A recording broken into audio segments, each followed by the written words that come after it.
With nearly 6,000 U.S. troops deployed to the southern border, President Trump now calling on bipartisan support to fund his border wall. Talk radio host Michael Koolidge joining us now to discuss the future of the wall and the deployment on the border. Michael, good to see you as always. Yes, these images that we've got of U.S. troops stringing barbed wire, and then they're going to start helping the Border Patrol, as we have heard, those play pretty well with the president's base. How do they play with the center? Well, I think that when you see troops guarding the border and on an issue that the president really won the election on in 2016, it shows that he is trying to do everything he can to secure the border. He's not probably going to get help with Congress as far as funding it goes. But these troops, you know, a lot of people have complained they don't want troops away from their families for the holidays, and no one does. However, when you sign up to join the military, you raise your right hand. Sometimes you go places you don't want to go, and sometimes you have to do things you don't want to do. And a lot of times, some of those memories you make on holidays deployed somewhere are really, really something else.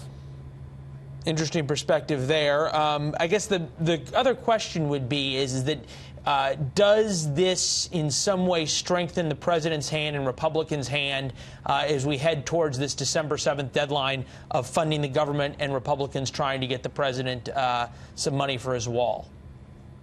I think so. What would really strengthen his hand, and he shouldn't do this because it would strengthen his hand, he should do it because it's the right thing to do, is to visit the troops on the border.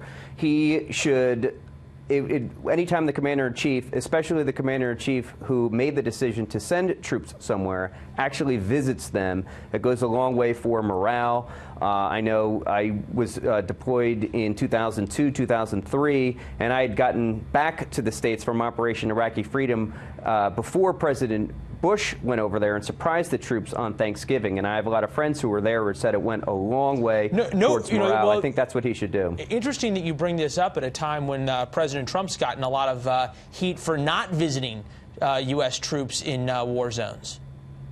Yes, and fair again, criticism? because he made this decision, it's a fair criticism, but he would maybe argue that he wasn't the commander-in-chief that sent troops to Iraq and Afghanistan, for example. He is the one responsible for sending the troops to this border with Mexico. So him showing up there, I think, would be a great thing for everyone. Interesting. Haven't heard any plans for him to visit. Certainly the optics of which, as you point out, might change the narratives. Go down there. So your idea would be go down there, hang out with the troops as we watch some of the pictures of the troops there frying turkeys on the border during their deployment. Go down there and argue for the wall in front of the border that he has troops on. Absolutely. I know December 15th is a date that they're supposed to be done. If they're not done there, if he decides to extend them, he should spend Christmas with them. And I honestly think, again, it would go a long way towards their morale, and it might push and force the Democrats' hand. Who knows? Well, Laredo, Texas is a little different scene than Mar-a-Lago. We can all agree on that.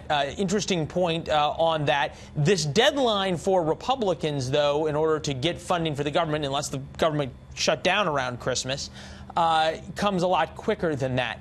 Politically expedient for the president to shut down the government over this, or are Democrats and the media going to force his hand with the pictures on the other side of the wall, meaning all of these people in Tijuana and other places living in camps waiting to come to America for a better life?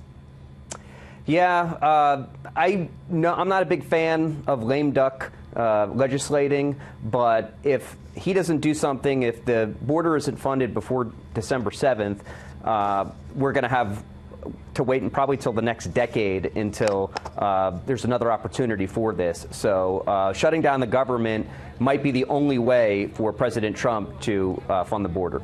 All right, Mr. Koolidge, we appreciate your insights. Joining us, I believe, they're from Chicago, the Windy City, where it's a little cold behind you on the bridge, but it's nice to see you as always. You as well. All right, all the best.